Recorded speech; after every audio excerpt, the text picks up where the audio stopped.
حوالہ دے رہے ہیں، یا پھر یہ محمودیہ ایک رسالہ لکھا ہے مولانا عبید اللہ سندھی رحمۃ اللہ علیہ نے، اس کا عربی میں رسالہ لکھا تھا۔ یہ جو لوگ کہتے ہیں نا مولانا عبید اللہ سندھی عالم نہیں تھے، تو اس طرح اس کی عربی پڑھنا، پھر شاہ صاحب رحمۃ اللہ عنایت یہ حضرت سندھی رحمۃ اللہ سے لکھوایا تھا، کیا کیا تھا، اس کی بھی کوئی تحقیق کر لو۔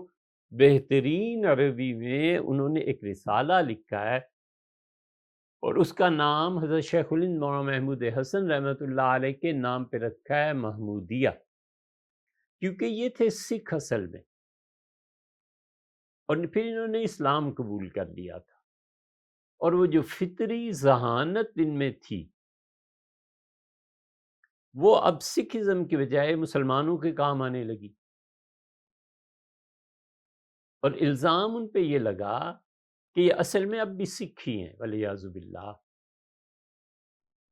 ان کی قبر پہ حاضری ہوئی ہمارے استاد مولانا عبدالرشید صاحب نعمانی رحمہ اللہ، اس سفر میں ہم حاضر تھے ان کی خدمت میں، تو انہوں نے کہا میں فلاں فلاں کے ساتھ یہاں آیا تھا، تو جب یہاں سے گزرے تو کہنے لگے اللہ کی سلامتی ہو تجھ پہ اگر تو مسلمان تھا۔ اسی طرح ایک نیا فتنہ ہمارے شہر میں، اور عبید اللہ سندھی ایسے ہے، مولانا عبید اللہ سندھی نے حضرت شاہ ولی اللہ رحمۃ اللہ علیہ کی بہت سی چیزیں جمع کی ہیں، اور انہوں نے ان کے متعلق حضرت مولانا حسین احمد صاحب مدنی رحمۃ اللہ علیہ نے لکھا ہے، یہ سارے تو دوستی یاری تھی نا۔ حضرت شیخ الہند رحمۃ اللہ علیہ کے مولانا محمود حسن رحمۃ اللہ علیہ کے شاگرد تھے مولانا اشرف علی تھانوی ایک، ان کے شاگرد تھے مولانا سید انور شاہ صاحب دو، حضرت ہی کے شاگرد تھے تیسرے مولانا عبید اللہ سندھی تین، چوتھے ان کے شاگرد تھے مولانا سید حسین احمد صاحب مدنی رحمہ اللہ۔ یہ ساری شاخیں حضرت شیخ الہند رحمۃ اللہ سے پھوٹی۔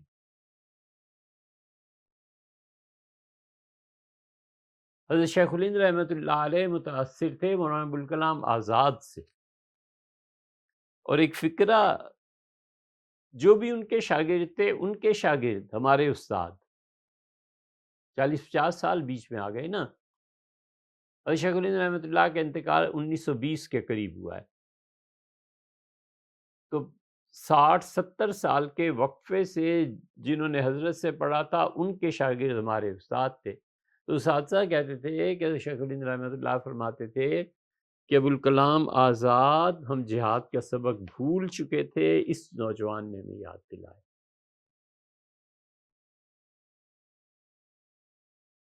اور مولانا سندھی ذکاوت، بہت ذہین آدمی۔ پھر حضرت شیخ الہند رحمۃ اللہ نے کابل بھیج دیا تھا، کابل سے انہوں نے جرمنی والوں سے رابطہ کیا اور ترکی والوں سے، اور انہوں نے کہا ہندوستان پہ حملہ کریں، ہم مسلمانوں کو اس پہ تیار کریں گے کہ اندرونی طور پہ بغاوت ہو، اور کسی طرح ہمیں آزادی چاہیے۔ یہ تھی مولانا سندھی رحمۃ اللہ علیہ کی اسکیم۔ حضرت شیخ الہند رحمۃ اللہ نے کابل بھیج دیا کہ وہاں جا کے اپنے یہ کام کرو۔ پھر اس کے بعد حضرت رحمۃ اللہ کا انتقال ہو گیا، وہ رشیا چلے گئے۔ اس وقت رشیا میں کمیونسٹوں کا انقلاب آ چکا تھا۔ حضرت رحمۃ اللہ علیہ وہاں سے پھر مکہ مکرمہ چلے گئے۔ مکہ مکرمہ میں انہوں نے لوگوں کو پڑھایا، اور ان کے شاگردوں میں مولانا غلام مصطفیٰ صاحب تھے سندھ والے رحمہ اللہ، اور شیخ الہند رحمۃ اللہ علیہ، پھر ان کے شاگرد مولانا غلام مصطفیٰ صاحب رحمۃ اللہ علیہ، اور ہم نے حجت اللہ اور کچھ چیزیں، اور یہ رسالہ محمودیہ جو ہے نا حیدرآباد میں حضرت سے پڑھا تھا۔ یہ ہے ہمارا جو سندھی رحمۃ اللہ علیہ کا تعلیم۔ اس لیے کبھی ایسے نہ سمجھنا کہ تمہاری جڑ کوئی نہیں اور تمہاری اصل کوئی نہیں۔ اللہ کا شکر ہے ہم ہیں، خدا کا احسان ہے ہم ہیں، سمجھے؟ یہ تو ان سے پوچھو جو تاریکیوں میں پیدا ہوئے ہیں، یہ تو ان سے جا کے پوچھو کہ کس بھاؤ بکتی ہے، یہ ان سے جا کے پوچھو کہ میاں تم ہو کون، تمہارا مرتبہ کیا ہے، یہ بات ہے، سمجھے؟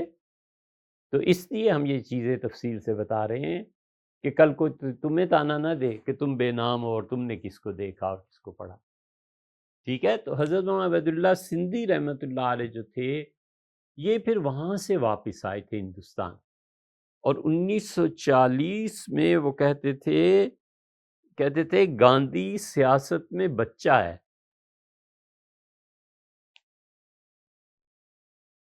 اور فرماتے تھے جب واپس آئے نا مکہ مکرمہ سے پھر روس سے، فرماتے تھے یہ جملے اب خود ہی سمجھ لینا، فرماتے تھے پاکستان بن کے رہے گا،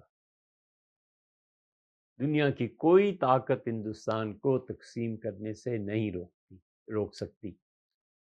دیوبند میں بیٹھ کے فرماتے تھے کہ بچوں تم میں جو صالح عنصر ہے دیوبند سے جاؤ اور جا کے انگریزوں کی فوج میں بھرتی ہو جاؤ.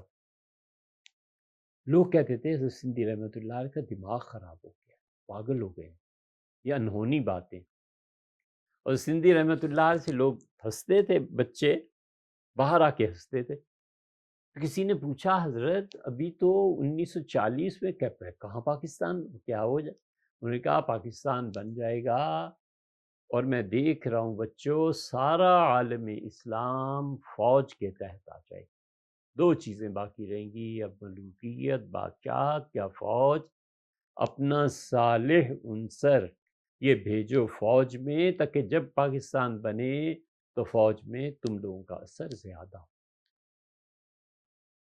سمجھے؟ یہ ہم نے خود اپنے اساتذہ سے سنا ہے جو ان محفلوں میں شریک رہتے تھے. اور حضرت مولانا سندھی رحمۃ اللہ علیہ سے کسی نے کہا حضرت جمیعت علماء ہند اور یہ دیوبند کے مفتی انگریزوں کی فوج میں جانا حرام کہتے ہیں. فرماتے تھے ان کی بھی سنو، اور سنو ان کی اور کرو وہ جو میں تمہیں کہتا ہوں. مفتیوں کو فتوے دینے دو، بس وہ کرو جو میں کہتا ہوں. ان کے متعلق مولانا سندھی کے حضرت نے لکھا، مولانا حسین صاحب مدنی رحمۃ اللہ علیہ نے، کہ میں نے دیکھا کہ ان کو خاص طور پہ شاہ ولی اللہ امام اور مولانا قاسم نانوتوی رحمۃ اللہ علیہ کی جو کتابیں ہیں خاص طور پہ انہیں بڑا شغف ہے اور اسے پڑھتے ہیں. حضرت نانوتوی رحمۃ اللہ علیہ کی کتابیں ہم نے پڑھی ہیں اساتذہ سے، اور یقین مانو دانتوں پسینہ آتا ہے حضرت کو سمجھنے کے لیے. اللہ جانے وہ علم کا کیا ٹھکانہ اور مقام ہوگا جہاں پر بیٹھ کے یہ لوگ بات کرتے تھے. تو آؤ پھر واپس اس طرف. انہوں نے یہ عبارت لکھی ہے، ہم نے اپنے اساتذہ سے پڑھی ہے، لیکن اس کا حوالہ بھی ہمیں نہیں ملا. ان کا جو رسالہ ہے نا حضرت سندھی رحمۃ اللہ علیہ کا محمودیہ، اس کا نام ہی انہوں نے اپنے استاد شیخ الہند محمود حسن کے نام پہ، مولانا عبید اللہ سندھی نے لکھا رسالہ، نام رکھا محمودیہ. کیوں رکھا؟ اس لیے کہ وہ متاثر تھے حضرت شیخ الہند رحمۃ اللہ علیہ. اس محمودیہ کا ترجمہ عبیدیہ کے نام سے خود مولانا عبید اللہ سندھی نے کیا ہے. عبید اللہ نام تھا نا، تو عبیدیہ اردو میں کیا، اصل عربی میں لکھا، اور اس کا نام رکھا محمودیہ رحمہ اللہ. یہ ہندوستان کی آزادی کی یہ ساری تحریک تھی. یہ جو مودی صاحب نے اعلان کیا ہے نا کہ وہ پرتاب کے نام سے جو یونیورسٹی قائم کر رہے ہیں، وہ یہ سارے ایک ہی جگہ تھے. وہاں سندھی اور کابل میں جب تھے یہ بھی تھے. انہیں اس مودی کو ہوئی کہ اپنے ہیرو کے نام پہ یونیورسٹی بنا دیں، ہمیں توفیق نہ ہوئی کہ ہم بھی حضرت شاہ اللہ حضرت سندھی رحمہ اللہ ان کے نام پہ کوئی بڑی یونیورسٹی کوئی چیز بناتے.